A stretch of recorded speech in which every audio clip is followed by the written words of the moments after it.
చెప్పాలి కదా. ఏందమ్మా మీది కూడా పొట్ట మీద ఉన్న వర్షం పోతాంది సార్. బోర్ వేపించినాం, బోర్ పడలేదు. 2 లక్షలు అప్పు చేసిర్రు. కొడుకు కోడలు ఊరు వేసుకొని చేస్తామంటారు. ఒక మనవరాలు ఉన్నదని వాళ్ళు చెప్పగానే ఆగిర్రు. వాళ్ళు మొన్న సార్ వచ్చి చూసిండు. నిన్న ఎవరో విలేకరు వాళ్ళు వచ్చిరట.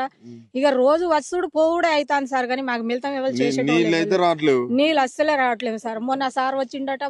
ఈ రాత్రే నీళ్ళు వదులుతా అన్నాడు. ఈ రాత్రి లేదు. ప్రతిపక్షాలు మేడం ఒక్క రోజు కూడా వస్తలేదు సార్. మా ఊళ్ళో చూడడానికి సుధా వస్తలేదు. రేవంత్ రెడ్డి పరిపాలన ఏం పరిపాలన అందరికీ అర్థమైతలేదా సార్? మేము చెప్పుడే ఉన్నది మీకు అర్థమైతలేదా? అందరికీ అట్లనే ఉన్నది. ఆయన వచ్చి ఇప్పుడు 2 సంవత్సరాలు కావస్తుంది కానీ ఒక పావుల పైసలు పని మాకు ఏం కన్న బిడ్డలక ఇదిగో ఆ రోజు ఏమన్నాడంటే ఆయన పెద్ద ఎత్తున కావాలి, నేను గెలిచాలని, ముఖ్యమంత్రి కావాలని అన్ని బోకర్ మాటలు మాట్లాడిండు. గాని ఆయన చేసే పనితనం అయితే ఏం లేదు సార్. అంటే మీరు ఒక కన్న బిడ్డలా చూసుకుంటారు పంటని.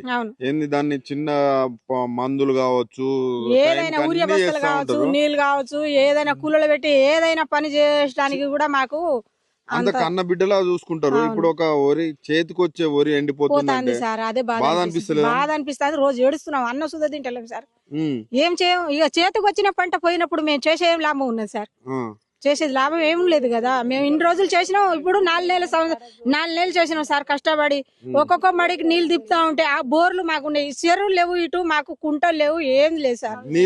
నీళ్లు వస్తేనే కాలువ వస్తే ఒక 2 మడులకు తిప్పుకొని ఒక బాయి బొందని నింపుకొని అక్కడ మోటార్ పెట్టి అయినా, కాలువ వస్తే కాలువలో మోటార్ వేసి అయినా బతుకుతామని అది చూస్తున్నాం. కానీ మాకు ఏది లేదు.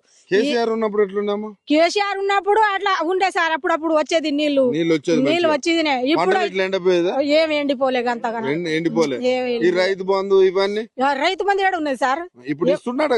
ఇస్తాను సార్. వచ్చి రైతు భరోసా 7,500 మరి ఏది వస్తూనే లేదు మాకు. అసలే లేవా.